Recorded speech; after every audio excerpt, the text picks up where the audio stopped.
और कौन सी टीम होगी डोमिनेट करेगी, चलो देख ही लेते हैं। चलते हैं सीधा विकेंडी पे।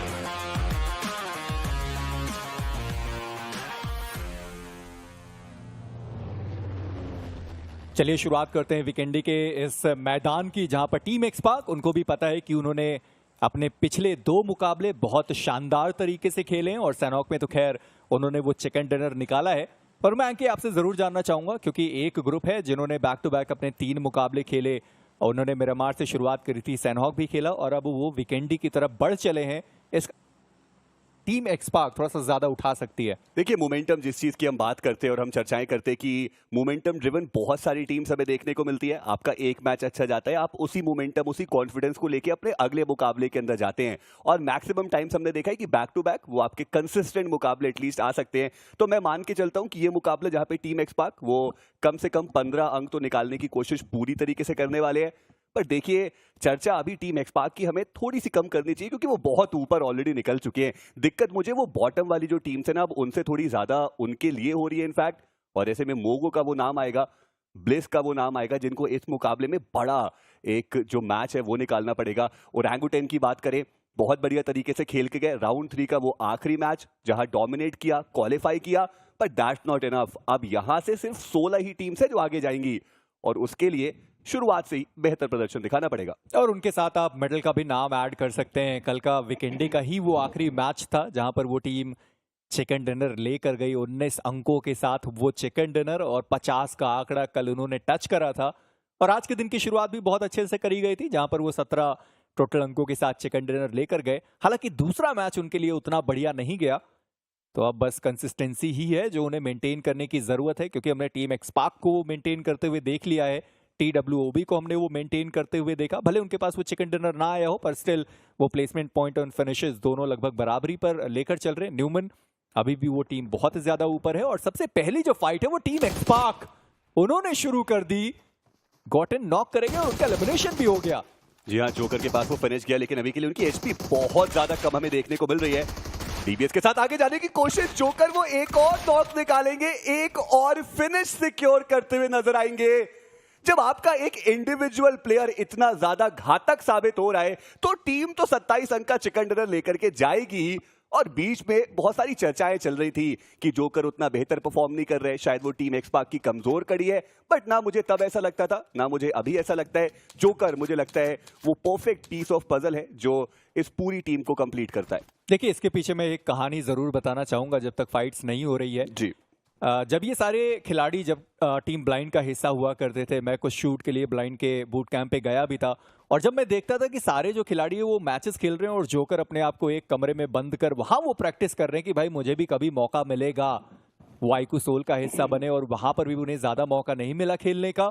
और अब जब टीम एक्सपार्क के वो प्लेइंग 4 में आए हैं, उनको भी पता है कि उनके अंदर काबिलियत बहुत ज्यादा है और वो काबिलियत अब आपको यहां पर दिखाई देगी। ऐसा नहीं है कि सेमीफाइनल्स में ही वो खिलाड़ी बढ़िया खेल रहा है, इसके पहले जितने भी राउंड्स खेले जोकर का प्रदर्शन टॉप नॉच ही हमें देखने को मिला है। उम्मीद करता हूं कि इसी तरीके से वो अपनी टीम को आगे लेकर जाते रहेंगे। पर इन सब के बीच में इन्फर्नो स्क्वाड, जिनके पिछले 2 मैच खराब गए थे, यहां भी शुरुआत खराब ही हुई। गलती है देखिए मेजी आपकी। आज प्री शो में हमने 2 ही टीम्स का नाम लिया था और उसमें सबसे पहली टीम जिनके बारे में चर्चाएं की थी हमने, वो यही थी। इसके बारे में भी हम चर्चाएं करेंगे। और बट इसी बीच टीम ब्लाइंड के नोवा, ये खिलाड़ी काफी ज्यादा बेहतरीन हमें देखने को मिलता है। इंडिविजुअल ब्रिलियंस बहुत ज्यादा है और अभी के लिए टीम 8-बिट के ऊपर एक नुकसान भी उन्होंने दे दिया है। जूसी एक ग्रेनेड के साथ वो पूरी तरीके से तैयार, और जो बाकी के प्लेयर्स हैं अभी के लिए टीम ब्लाइंड के, वो थोड़ा पीछे देखने को मिल रहे हैं। ऐसे में नोवा जितना ज्यादा टाइम बाय कर पाए उतना ज्यादा बेहतर रहेगा। एक बढ़िया मॉलोटॉव भी उन्होंने किया, बट 8-बिट उनको भी पता है कि जल्दी से जल्दी इस एक खिलाड़ी को आप खत्म कीजिए, क्योंकि पीछे से वो जो कैवलरी है वो पूरी तरीके से आ जाएगी। नोवा उन्होंने एक और प्लेयर को स्पॉट किया, डैमेज बहुत ज्यादा दिया है उन्होंने। जूसी वो बहुत कम एचपी पे सरवाइव करे, बट अब ब्लाइंड की बारी है कि वो यहां पे कम बैक करे। थोड़ा सा बस वो डीबीएस का फटका चूक गया, अदरवाइज वहां पर 2 खिलाड़ी नॉक करे जा सकते थे, पर ऐसा हुआ नहीं। पर चलिए, जिनको डैमेज पड़ा था उन्होंने अपने आप को हील किया। और जैसे आपने बताया भी कि अब ब्लाइंड के बचे 3 खिलाड़ियों की बारी है कि वो टीम 8-बिट को एलिमिनेट कर पाए।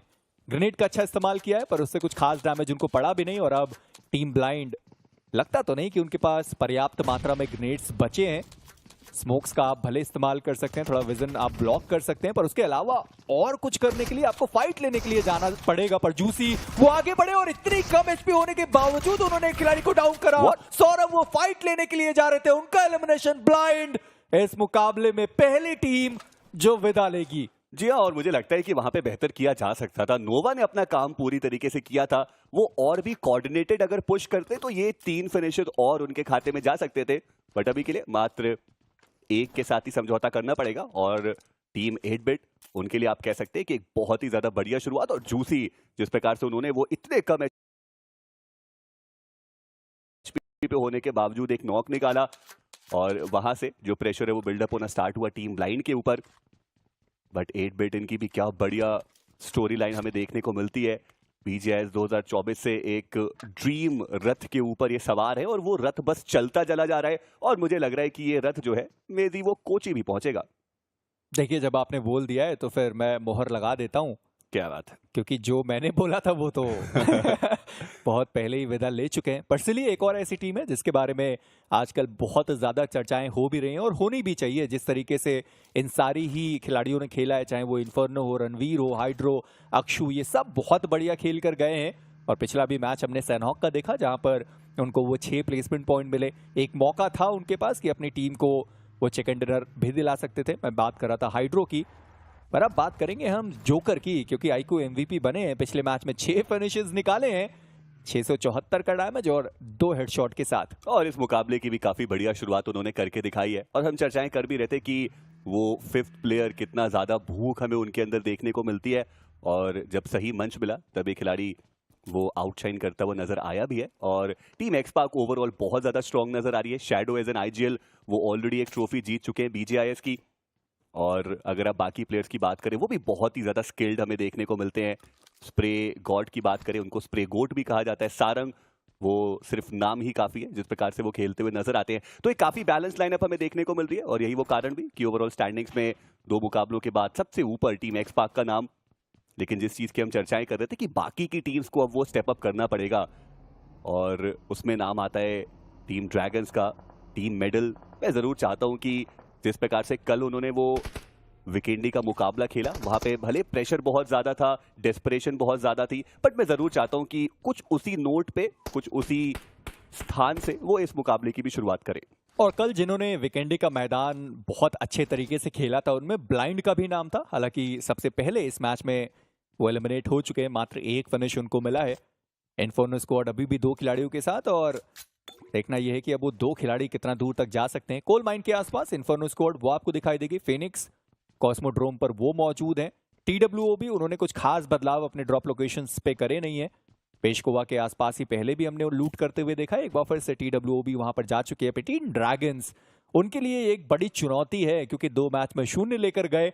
अगर तीसरा मैच भी उनका 0 या 1 या 2 अंकों पर खत्म होता है, आज के दिन का आखिरी मैच उनके लिए एक बड़ा चैलेंज लेकर आएगा। क्योंकि आप 4 मैचेस आज के दिन पे समाप्त करोगे और उसके बाद 12 मैचेस आपके बचने वाले हैं। और जैसे हम हमेशा कहते हैं कि ये सेमीफाइनल से ओवरऑल स्टैंडिंग से वो 16 टीम्स आगे बढ़ने वाली है। यानी कि जो आज के दिन पर ही टेबल टॉप करके बैठेंगे, कल लगभग कंफर्म हो जाएगा कि हाँ वो ग्रैंड फाइनल्स तो जा रहे हैं। और हमने इसी चीज की चर्चा की भी है कि कंसिस्टेंसी बहुत इंपॉर्टेंट है। आपका खराब मुकाबला भी 0 के साथ तो नहीं जाना चाहिए। और ये बात अब टीम ड्रैगन को भी समझनी पड़ेगी, वरना फिर वही कहावत है कि अब पछताए होत क्या जब चिड़िया चुग गई खेत। अभी मैचेस उनके पास बहुत सारे हैं, यहाँ से अगर वो अपने आप को संभाल पाए तो अभी भी काफी बढ़िया वो स्टोरी अपनी लिख सकते हैं। हालांकि मैं आज के दिन पे मे भी ये एक्सपेक्ट करके आया था कि इनिशियल फाइट्स बहुत ज्यादा देखने को मिलेंगी। शायद डे 1 वो रहे जहां पे टीम्स अग्रेशन ओरिएंटेड गेम पे ज्यादा खेलते हुए नजर आए, वो एक्सपेरिमेंट थोड़ा ज्यादा करें। क्योंकि अगर एक दिन उनका खराब भी जाता है तो उनको पता रहेगा कि 12 मुकाबले शेष हैं। लेकिन अभी तक मुझे कोई भी ऐसी टीम देखने को नहीं मिली जो बहुत ही ज्यादा अग्रेशन के साथ खेलती हुई नजर आई। हाँ, टीम एक्सपार्क का आप उनमें नाम जोड़ सकते हैं, बट उनके अलावा वो माइंडसेट कि चलिए पहला दिन फुल ऑन अग्रेशन, वो किसी ने दिखाया नहीं। कोई कारण जो आपको समझ में आ रहा हो? मुझे लगता है कि शायद वो एक्सपेरिमेंट फेज पर जा चुके हैं। एक्सपेरिमेंट ऐसा नहीं कि कुछ नई रणनीति लेकर आ रहे हैं, एक्सपेरिमेंट ऐसा कि लॉबी किस तरीके से खेलती है उसको समझने का वो एक्सपेरिमेंट। जैसे मैंने TWOB के लिए कहा था कि पहला मैच जब भी वो खेलते हैं बहुत ज्यादा प्लेसमेंट ओरिएंटेड खेलते हैं, पर जब वो दूसरा मैच खेलने के लिए आते हैं तो उनके पास फिनिशेस होते हैं। और जब दूसरा मैच उन्होंने खेला वो 7 फिनिशेस लेकर गए, 2 प्लेसमेंट पॉइंट भी उनके पास था। तो आप ये कह सकते हैं वो एक्सपेरिमेंट है सोचने समझने की कि कैसा लॉबी खेल रही है, और जी। जब कल आप खेलने के लिए आएंगे हो सकता है जो आप आज उम्मीद करके बैठे हुए थे वो कल आपको देखने को मिल जाए। कार्पेडियम पहला मैच फियर्स, क्या कमाल का वो खिलाड़ी खेल कर गया, और इतने सारे ग्रेनेड्स उस वॉच टावर पर डाले गए थे उसके बावजूद वो खिलाड़ी बचा रहा। और आप देखिए तो सही कि जो ग्रेनेड्स डाल रहे थे उनके द्वारा वो खिलाड़ी इरांगल में फिनिश भी नहीं हुआ, कोई दूसरी टीम थी जो उनको फिनिश करके गई। हालांकि उनके आसपास एयर ड्रॉप भी गिरा हुआ था, शायद लूट पहले से ही उन्होंने कर ली होगी।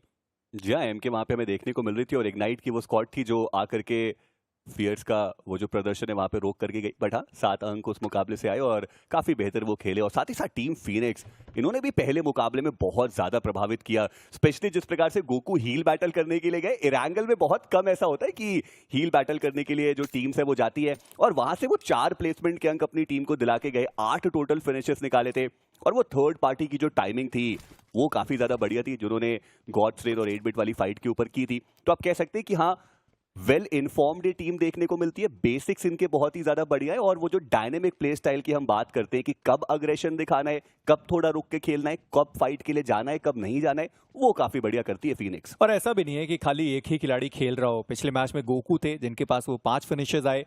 इसके पहले हमने शयान की बहुत ज्यादा चर्चाएं करी थी। कल का ही वो मैच था जहां पर शयान वीकेंडी में अपनी टीम को टॉप 3 तक ले आए थे। तो आप ये जी। कह सकते हैं कि हाँ, इस टीम के अंदर भी वो काबिलियत है, हर खिलाड़ी खेलना जानता है और उन्हें भी पता है कि कब क्या करना उनकी टीम के लिए ज्यादा सही हो सकता है। पिछली बार जब बीजीएस में हमने शयान को देखा था तो किसी और टीम का वो हिस्सा थे, अब वो किसी और टीम का हिस्सा। सेमीफाइनल्स तक का सफर तय कर लिया है, और अगर इसी तरीके से खेलती रही तो क्या पता कोची लैंड फाइनल्स वहां पर भी वो दिखाई दे जाए।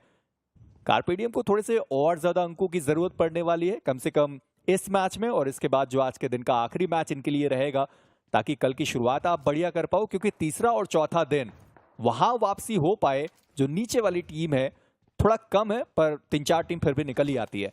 जी हाँ, और वो प्रेशर के अंदर कौन कितना बेहतर परफॉर्म कर पाएगा वो देखने वाली बात रहती है। और परफॉर्मेंस की अगर आप बात करें, ऑफिशियल स्मार्टफोन पार्टनर हमारे आईकू रहने वाले हैं, और आईकू 12 ये बहुत ही ज़्यादा दमदार डिवाइस हमें देखने को मिलता है। इनफैक्ट आईकू बीएमपीएस 2024 का वो जो ग्रैंड फाइनल्स है वो भी आईकू 12 पे ही खेला जाएगा, और उस लेजेंडरी बैटल में जो 16 लेजेंडरी टीम्स होंगी वो आईकू 12 पे अपना जो प्रदर्शन है वो दिखाने वाली है। और हमने चर्चाएं भी की किस प्रकार से 120 वॉट का फ्लैश चार्ज आपको देखने को मिलता है, और साथ ही साथ स्नैपड्रैगन 8 Gen 3 प्रोसेसर। तो बीस्ट ये डिवाइस है, इसको आप जरूर अपना बनाइए, जाकर के आप चेकआउट कर सकते हैं। बट अभी के लिए टीम ड्रैगन्स 2 मुकाबले दोनों खराब गए, और हम चर्चाएं करते हैं सेमीफाइनल्स का प्रेशर आपको मैच 1 से रहता है, और अब जब आपके 2 मुकाबले इतने खराब गए, प्रेशर और ज्यादा बढ़ा होगा।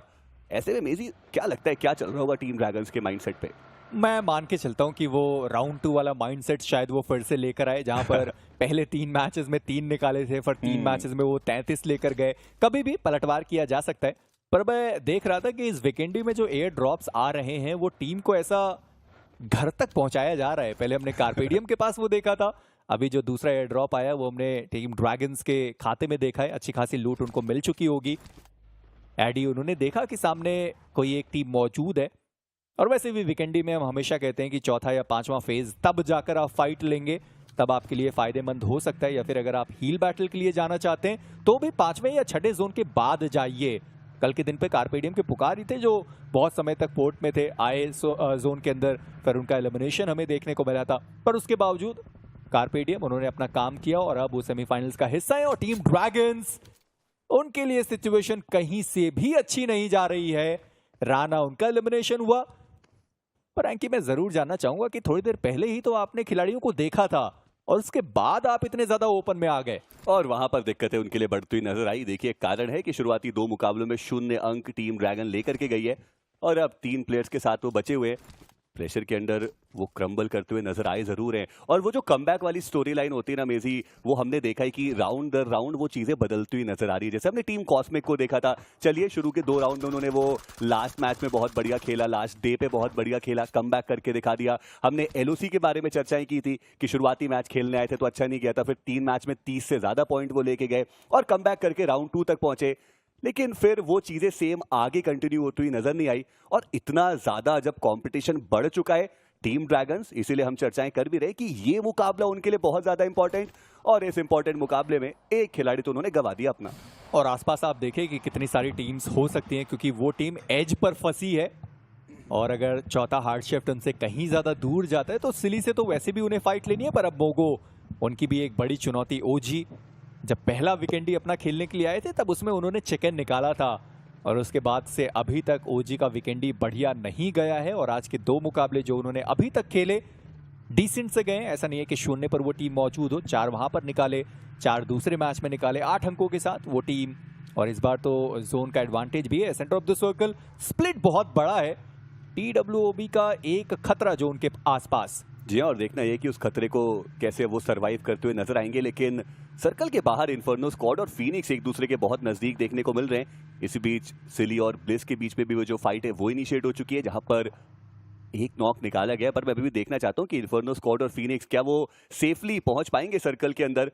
वेनम उनको डाउन किया जाएगा 8 बिट के द्वारा, और माइटी वो जो फिनिश है वो सिक्योर करेंगे। वही इन्फर्नो स्क्वाड की ओवन की बात करें, वो डाउन जेरेफ उनका भी फिनिश सिक्योर किया जाएगा। और दिक्कत है इन्फर्नो स्क्वाड के लिए बहुत ज्यादा हो चुका है, क्योंकि हर बार ऐसा नहीं होगा कि आप आखिरी मोमेंट पे वो कमबैक करके जाएं। आपके 2 मैचेस बहुत ज्यादा खराब हुए और आप तीसरा मैच खेलने के लिए आए। अपने सबसे पहला खिलाड़ी जो था वो गवाया था जोकर के हाथों, उसके बाद दूसरा भी खिलाड़ी जोकर अपने साथ ले गए, और उसके बाद इन्फर्नो स्क्वाड, अगर मैं गलत नहीं हूं तो उनका एलिमिनेशन हो चुका है। 2 ही तो खिलाड़ी बचे हुए थे और वो दोनों भी समाप्त हुए। यानी इस मैच में भी इन्फर्नो स्क्वाड वो खाता नहीं खोल पाए, 0 पर उनका एलिमिनेशन। ब्लाइंड वो पहले ही साथ छोड़ चुके थे, पर वेनम गॉड्स रेन के आइजल वो भी इस मुकाबले से बाहर। और गॉड्स रेन का भी रन बढ़िया नहीं गया है। हमने जिस तरीके से चर्चा की थी कि गॉड्स रेन डोमिनेशन वाली टीम है, और अभी के लिए फ्यूरी वो स्काउट करने के लिए आगे गए। पोजीशन उनकी पूरी तरीके से रिवील्ड है, कुछ शॉट्स उनके ऊपर लिए गए, काफी ओपन में वो उतरे जरूर है, बट अभी देखना ये कि क्या सेफ रह पाएंगे वो। जी हाँ, इनको उम्मीदें उनके लिए थोड़ी सी ज्यादा थी कि वहां पे चलती गाड़ी से उस खिलाड़ी को गिरा पाए। पर हमेशा ऐसा होता है कि जब क्लोज रेंज में 4x खुलता है तो आपको दिखाई नहीं देता कि वो खिलाड़ी है कहां पर। और उनकोर के साथ वही हुआ, क्योंकि बहुत क्लोज का वो मामला था। रेड डॉट होता या फिर 3x भी होता तो भी उससे काम चल सकता था, गिराए जा सकते थे, पर ठीक है बच गए। और अब गॉड्स रेन वो खुश होंगे कि अपना एक और खिलाड़ी उन्होंने नहीं गवा दिया। पर मैं फ्यूरी के बारे में अंकित थोड़ी सी ज्यादा चर्चाएं करना चाहूंगा, क्योंकि वो एक ऐसा खिलाड़ी है जो बहुत ज्यादा एग्रेसिव हो जाते हैं, फिनिशेस के लिए बहुत वो भागते हैं, और यही एक कारण है कि फ्यूरी के पास भी फिनिशेस ज्यादा होते हैं। जी हाँ, और जिस चीज की हम चर्चा एक और कर रहे थे कि अभी के लिए गॉडसेन का वो जो रन है वो उतना ज्यादा बेहतर जा नहीं रहा है, और उसके लिए फ्यूरी का भी परफॉर्म करना बहुत ज्यादा इंपॉर्टेंट है, बाकी के प्लेयर्स का भी परफॉर्म करना बहुत ज्यादा इंपॉर्टेंट है, ताकि ये जो सफर है वो उनका सुहाना रहे और ग्रैंड फाइनल्स तक वो पहुंच पाए। और अगर आप भी चाहते हैं कि आपका सफर सुहाना रहे, तो आप हमारे ऑफिशियल मोबिलिटी पार्टनर को जरूर चेकआउट कर सकते हैं, जो रहने वाले हैं हीरो और हीरो एक्सट्रीम 160R4V। काफी ज्यादा खूबसूरत है बाइक, जो आपके सफर को भी उतना ही ज्यादा खूबसूरत बनाएगी। वहीं दूसरी तरफ कार्पेडियम वर्सेस 8 बिट की फाइट, जहां पे जूसी को टेक डाउन किया गया, और देखना इंपॉर्टेंट रहेगा कि वो फिनिश सिक्योर किया जाएगा या फिर नहीं। और जैसा आप मेजी बोल भी रहे थे कि फ्यूरी अगर वो अकेले जाते हैं, इतना ओवर अग्रेस करते, आई थिंक अभी शायद वो मोमेंटम नहीं है गॉड्स रेन के पास कि फ्यूरी वो अफोर्ड कर सके। वो कॉन्फिडेंस की भी थोड़ी कमी देखने को मिल रही है। और हमने जिस चीज की चर्चा सबसे ज्यादा की कि अभी तक कंसिस्टेंसी वो जो गॉड्स रेन की हमें पहले देखने को मिलती थी, जो हमने BGS 2024 में देखने को मिली थी, उससे तो काफी ज्यादा दूर है वो। देखिए BGS 2024 में भी वो कंसिस्टेंसी उतनी नहीं थी, एक मैच खेलते थे दूसरे मैच में खराब होता था, और उस टीम के पास पूरा मौका था कि BGS 2024 लैंड फाइनल्स में टॉप 3 तक अपनी जगह बना पाते, पर वो एक मैच अच्छा खेलते हैं, दूसरा उनके लिए खराब जाता है। पर ठीक है, अभी भी मौके बहुत ज्यादा उनके पास होने वाले हैं। सर्कल का शिफ्ट आया, OG सबसे ज्यादा खुश, TWOB वो भी खुश होंगे कार्पेडियम जोन के अंदर, पर टीम लिम्ब्रा वो जोन के बाहर है। और न्यूमन फॉरएवर को आप देखें, वो टीम भी जोन के बाहर, यानी शायद इस मैच में ये टीम सोच कर आई है कि हम हील बैटल पर भी जा सकते हैं। और देखना ये कि फर्स्ट एड्स वो कितने ज्यादा वो कलेक्ट कर सकते हैं और कितना ज्यादा आगे वो बढ़ सकते हैं। और जैसे कि आप बात कर भी रहे थे गॉडसेन के बारे में, एटलीस्ट उनके जो वो मैचेस बढ़िया जाते थे ना, वो बड़े जरूर जाते थे, वहां पर वो खूब सारे फिनिशेस निकालते थे, प्लेसमेंट पॉइंट्स निकालते थे, और यही वो कारण रहता था कि वो काफी इजीली क्वालिफाई करते हुए हर एक राउंड को क्रॉस करते हुए आगे बढ़ते थे। अभी क्या है कि गॉडसेन का अगर बढ़िया भी मुकाबला जा रहा है तो वो बहुत बड़ा मुकाबला नहीं जाता, जैसे टीम एक्स पार्क ने करके दिखाया, उन्हीं के करीब गए थे, शॉट्स लिए गए। और फ्यूरी ही वो है, जैसे कि आप चर्चाएं कर भी रहे थे, थोड़ा उत्सुक और व्याकुल ज्यादा रहते हैं, आगे गए, थोड़े शॉट्स उनके ऊपर है और अभी के लिए रीपोजिशन किया अपने आप को। देखिए बट फ्यूरी को जब आप इन रियल लाइफ देखते हैं ना, तो ऐसा लगता नहीं है कि वो इतने चंचल होंगे जिस तरीके से वो गेम के अंदर खेलते हैं। जी, मेरे जिम पार्टनर थे पूरे BGIS 2024 लैंड फाइनल्स में, तो जानता तो हूं मैं, पर फिलहाल के लिए फिनिक्स उनके बहुत करीब गॉड्स रेन के जो खिलाड़ी है वो निकलते हुए दिखाई दिए। गॉड्स रेन जहां पर भी जा रहे हैं उनके आसपास इतनी सारी टीम है, और अब आप शयान को देखें, वो पीछे पड़ चुके हैं क्योंकि उनको भी पता है कि एक जीमा जिनके अंदर 3 खिलाड़ी मौजूद है, एक बढ़िया स्प्रे, वो तीनों खिलाड़ी समाप्त होंगे। और ऊपर वाला सब देख रहा है, team x park, spray God, उन्होंने शॉट्स लिए हैं, डैमेज बहुत ज्यादा दिया, लेकिन अभी भी वो नॉक आया नहीं। और यही वो कारण थे कि फीनिक्स वहां पर रुक गए, उन्होंने और ज्यादा पीछा नहीं किया क्योंकि उनको भी पता था कि पीछे से स्प्रेज आ सकते हैं। और सामने गॉड्स रेन की भी जो 2 खिलाड़ी व्हीकल के अंदर बैठे हुए थे, वो भी वहां पे शॉट्स लेते हुए नजर आए थे। तो ये एक स्मार्ट मूव, और मैं इसी चीज की चर्चा कर भी रहा था कि फीनिक्स को पता है कौन सी फाइट लेनी है, कौन सी फाइट नहीं लेनी है, और वो सबसे ज्यादा बेहतरीन चीज। और आप देखिए क्या बढ़िया पलटवार जो शयान ने किया, काफी देर से स्प्रे गॉड को शॉट्स ले रहे थे, फिर उनकी जब पोजीशनिंग रिवील थी, ओवर एक्सपोज थे, बढ़िया पलटवार किया गया, और अब ब्रीदिंग स्पेस भी मिलेगा, और वो जो थोड़ा बहुत डैमेज आया है फिनिक्स के ऊपर, वो भी अपने आप को हील करते हुए नजर आएंगे। पर सोचने वाली बात यह है कि गोकू वो खिलाड़ी अभी भी उनसे बहुत दूर है। क्या वो हील बैटल के लिए पहले से ही सोच कर आए थे? क्योंकि 3 खिलाड़ी तो निकल गए और वो जोन के अंदर भी आए थे। जोन का अगला शिफ्ट आया, ओजी के खिलाड़ियों के पास जोन का पूरा एडवांटेज है, पर इन सबके बीच में TWOB वो भी आ चुके हैं, और टीम एक्स पार्क के आईजीएल शैडो वो डाउन हुए और उनका एलिमिनेशन हमें देखने को मिला। टीम एक्स पार्क थोड़ी सी दिक्कतों में फंस गई क्योंकि 2 से 3 टीम से फाइट वो एक साथ लेना शुरू कर चुके थे। पहले हमने फिनिक्स को देखा, फिर TWOB को देखा, और अभी हम मेडल के अगेंस्ट उनकी वो फाइट देख रहे हैं, और ये सारी जो फाइट्स है वो सब जोन के बाहर। जी हाँ, और ये फाइट काफी ज्यादा इंपॉर्टेंट है, खासकर मेडल के लिए, क्योंकि उनके उतने ज्यादा बेहतरीन मैचेस नहीं गए हैं, और ऐसे में 4v3 की इस बैटल में मेडल के पास वो एक अपर हैंड एडवांटेज जरूर रहने वाला है। यहां से वो अपना कॉन्फिडेंस जो है वो रीगेन कर सकते हैं। एक ग्रेनेड दागा गया पैराडॉक्स के द्वारा, हालांकि कनेक्शंस वो अभी के लिए आएंगे नहीं। और मेडल की बात करें, वो बहुत बढ़िया तरीके से अपने आप को रीपोजिशन करते हुए नजर आए हैं। जोकर उनके कंधे पे एक बार फिर से जिम्मेदारी, और आप वो अग्रेशन तो देखिए, जोकर का वो शॉट लेने की उनकी कोशिश जरूर थी, बट वो पूरा हुआ नहीं। वही दूसरी तरफ डेल्टा पीजी ने अपने ही खिलाड़ी के ऊपर ग्रेनेड कर दिया। ब्लिस के साथ वो फाइट चल जरूर रही है, और अभी के लिए मोगो थोड़ी दिक्कतों में। फाइनली जोकर वो आगे बढ़े और उन्होंने एक और नॉक निकाला। ये ग्रेनेड सारंग का बहुत ज्यादा शानदार रहा, जहां पर मेडल के खिलाड़ी डाउन किए गए। साहिल वो भी नॉक, इनको जो डाउन पड़े हुए थे उनका एलिमिनेशन हुआ। टॉप डॉग एचपी इतनी ज्यादा कम हुई कि वो खिलाड़ी प्ले जोन के बाहर डाउन हो गए। पैराडॉक्स वो बचे रहेंगे अपनी टीम से अकेले, पर टीम एक्स पार्क उनका एलिमिनेशन देखने को मिलेगा, और जो आखिरी खिलाड़ी बचे हुए थे वो भी प्ले जोन का शिकार हुए। बस मुझे ये देखना है कि टीम एक्स पार्क वो जो आखिरी शॉट आया, क्या वो TWOB का था? देखने वाली वो बात रहेगी जरूर। टोटल 5 जो अंक है वो लेकर के गए। मेडल की बात करें, उनका भी जो सफाया है वो हो चुका है, और अभी के लिए team Dragons versus Mogo esports की जो फाइट है वो चलती हुई। ब्लिस, ये मुकाबला भी उनके लिए काफी साधारण, मात्र 2 अंक ही वो लेकर के जा पाए, और टीम ड्रैगन चलिए कम से कम खाता खोला है उन्होंने। 1 अंक आया जरूर है, बट मोगो वो टीम्स मेजी जिनके मैचेस खराब जा रहे थे, उनके मैचेस खराब जा रहे हैं। मोगो के पास मात्र 2 अंक हमें देखने को मिल रहे हैं। टीम ड्रैगन की बात करें, 2 खिलाड़ी वो भी गवा चुके हैं, मात्र 1 अंक उनके पास आया है। ब्लिस, उनके भी मैचेस खराब जा रहे थे, और वो सेम स्टोरी यहां पर भी कंटिन्यू होती हुई। चलिए, अब तीसरा मैच उनके लिए खराब रहा है। उम्मीद करेंगे कि आज के दिन की जो अंत है वो अच्छे तरीके से कर पाए, पर जूसी इतना ज्यादा ओपन में खिलाड़ी वो रुका रहा, और वहां पर वो शॉट्स लेने की कोशिश कर रहे थे, और सामने TWOB के जो खिलाड़ी आए वो रुके भी नहीं, वो सीधा जूसी की तरफ बढ़े। जूसी को नॉक किया गया, उनका एलिमिनेशन हो चुका है, और अब 8 बेट बचती है 2 खिलाड़ियों के साथ। ग्रेनेड से TWOB का स्वागत किया जाएगा। गबला बॉय वो प्ले जोन के बाहर।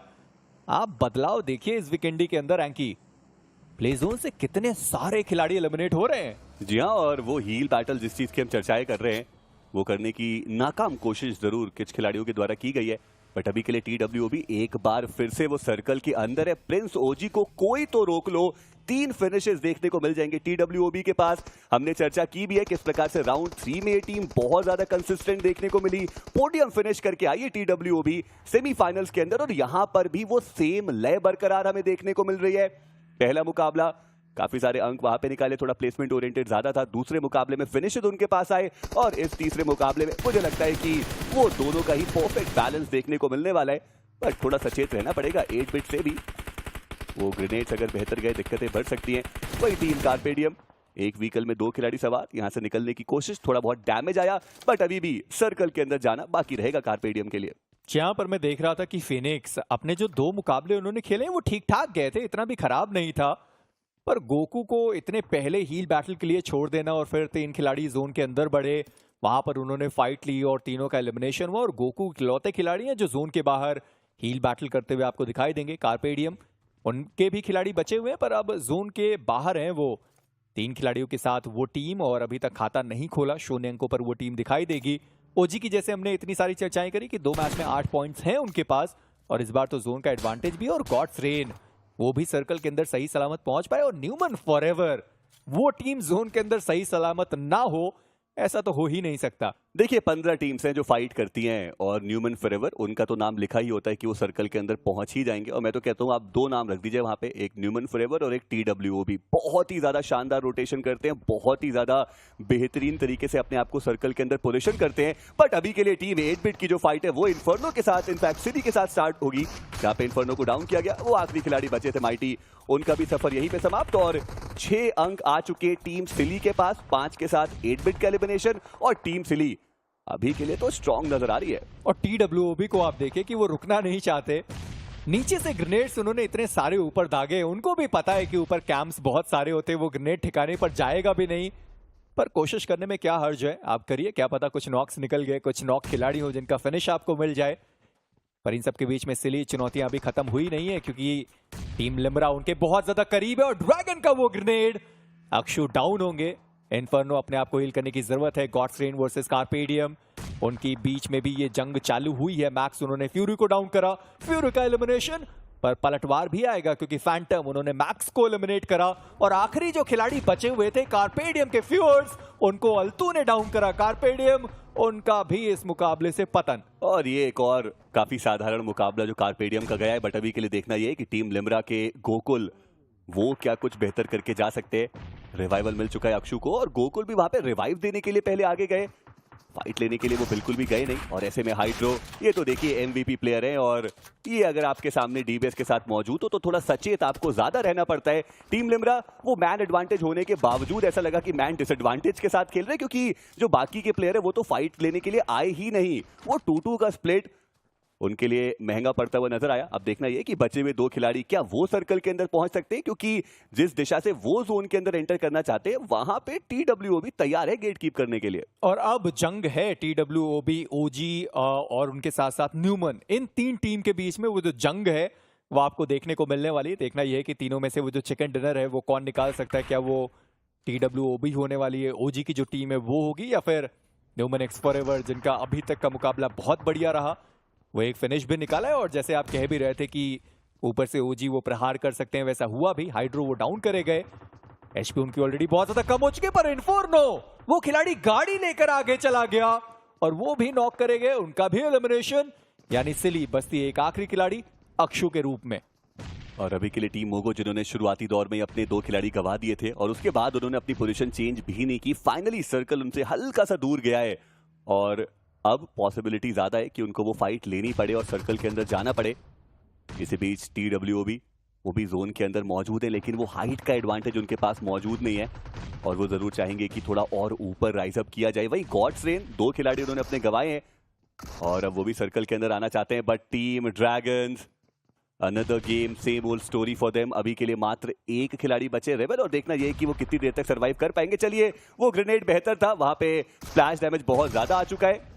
एक और शॉट का कनेक्शन, और उनको भी काफी आसानी से टेक डाउन किया जा सकता था, लेकिन उन्होंने एक नॉक जरूर निकाला है।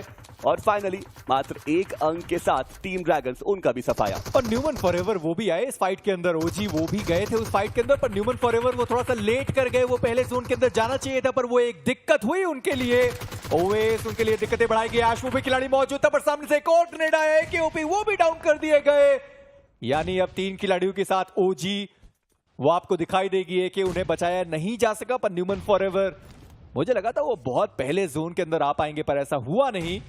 पर गॉड्स रेन के अल्तू वो हील बैटल करने के लिए जा चुके हैं। सिली उन्होंने 9 टोटल पॉइंट्स निकाले, 8वें पायदान पर उनका एलिमिनेशन। और हेस्पेरोस को आप देखें कि वो भी हील बैटल के लिए, और फेनिक्स के गोकू वो तो बहुत समय से हील बैटल कर रहे हैं। जी हाँ, अल्तू देखना ये कि वो अपनी टीम को कितना और प्लेसमेंट पॉइंट दिला पाएंगे। इसी बीच ओमेगा की बात करें, वो भी प्ले जोन के शिकार हो चुके हैं, और न्यूमन एक्स फॉरएवर 5 अंक इस मुकाबले से भी लेके गए। और आप कह सकते हैं कि कंसिस्टेंसी अभी भी उनकी वो बरकरार हमें देखने को मिल रही है। और वो जो हाइट के डिसएडवांटेज की मैं बात कर रहा था TWOB के, अब यहाँ पे वो उनको बहुत ज्यादा अखरने वाला है। ग्रेनेड उनके ऊपर भी दागे जा रहे हैं, डैमेज बहुत ज्यादा दिया गया। बट ऐसे में मोगो के एस पावर क्या वो मुश्किलें बढ़ा सकते हैं टीम ओरंगुटन की, क्योंकि उनके पास वो एंगल बेहतर रहेगा और वो जरूर स्पॉट कर सकते हैं टीम ओरंगुटन के आतंकी को। बट TWOB अभी भी वो सेफ है, मैन एडवांटेज उनके पास मौजूद। मेजी मेरे को वो मुकाबला याद आ गया बहुत पहले, जब टीम हाइड्रा हुआ करती थी और जोरो हुआ करते थे और सर्कल यहाँ पे बना था, और वो भी एक अलग लेजेंडरी मैच हमें देखने को मिला था। बट अल्टू उनके पास 24 फर्स्ट स्टेज से तो या तो 5 अंक लेके जाएंगे प्लेसमेंट के या फिर 6। अब डिपेंड करेगा कि सबसे पहले एलिमिनेट कौन होता है, पर आतंकी उन्हें तो फिनिशेस चाहिए। साइरेक्स वो एलिमिनेट हुए और TWOB एक बार फिर से कंसिस्टेंसी उनकी तरफ से देखने को मिलेगा। इस पावर उनका भी एलिमिनेशन हुआ। हेस्पेरोस वो अभी भी हील बैटल करते हुए दिखाई देंगे। गोकू वो पहले एलिमिनेट हो चुके थे, पर अल्टू कह सकते हैं कि हाँ, उनको यहाँ से वो शायद 5 प्लेसमेंट पॉइंट भी मिल सकते हैं, 4 प्लेसमेंट पॉइंट भी मिल सकते हैं। डिपेंड करता है कि हेस्पेरोस वो कितने देर तक हील बैटल करते हुए दिखाई देंगे। पर TWOB जैसे हमने पहले भी बात करी थी कि पहले मैच में बस वो नापने आते हैं कि टीम कैसा खेल रही है, उसके बाद दूसरे मैच से उनके पास फिनिशेस भी आते हैं, वो प्लेसमेंट पॉइंट भी निकाल कर जाते हैं। तीनों मैच में उन्होंने वो कंसिस्टेंसी मेंटेन करी और ओजी के बारे में इतनी चर्चाएं हो रही थी चिकन डिनर के बहुत ज्यादा करीब। जी हाँ, और ये बहुत ही ज्यादा बढ़िया ऑफ गार्ड एंगल जो विजगॉड ने यहाँ पे क्रिएट करा है और TWOB के एक और प्लेयर को डाउन किया गया। वो मैन एडवांटेज जो TWOB के पास मौजूद था, 4v3 की वो सिचुएशन, उसको कन्वर्ट किया जा चुका है 2v3 में। बट आल्टू उनके पास मौका है कि वो इस मुकाबले को TWOB के झोली में डाल करके जाए। आतंकी उनके सामने मौजूद, लेकिन फर्स्ट स्टेट्स की मात्रा बहुत ज्यादा है। हेस्पेरोस की बात करें, उनके पास 8 फर्स्ट स्टेट्स देखने को मिल रही है, यानी कि फर्स्ट स्टेट्स की इस जंग में तो आल्टू हमें काफी ऊपर देखने को मिलेंगे। बट आल्टू क्या वो जाते जाते ओरंगुटन के एप्स को कुछ मुश्किलों में डालेंगे? जवाब रहेगा नहीं। आल्टू डाउन, हेस्पेरोस वो 5 प्लेसमेंट अंक दिलाएंगे अपनी टीम को और अब एक 3v2 की फाइनल बैटल। और ये तो फाइनल सर्कल था। आपको भी पता है कि अगर आप फुल्ली बूस्टेड नहीं है तो आप हील बैटल वो कर नहीं सकते। 7 सेकंड का समय और TWOB वहां से उन्हें निकलने की जरूरत पड़ेगी। प्रिंस वो अपने DBS के साथ तैयार है, सर्वित वो अपने DBS के साथ तैयार। चलिए, उन्होंने M4 पर स्विच किया, पर सर्वित उन्हें वहां से सबसे पहले निकलने की जरूरत पड़ी, पर एक ग्रेनेड करीब आया और सर्वित को उस ग्रेनेड से डैमेज पड़ा है। प्रिंस फाइनली वो भी थोड़ा सा आगे बढ़े। विजगॉड उनके पास भी वो ग्रेनेड है, सर्वित कुछ खास वहां से कर नहीं सकते। प्रिंस उनको डाउन करा गया आतंकी के द्वारा और वो जो आखिरी बचा हुआ खिलाड़ी था, देखना ये है कि क्या वो प्ले जोन से डाउन हुए या फिर उनका जो फिनिश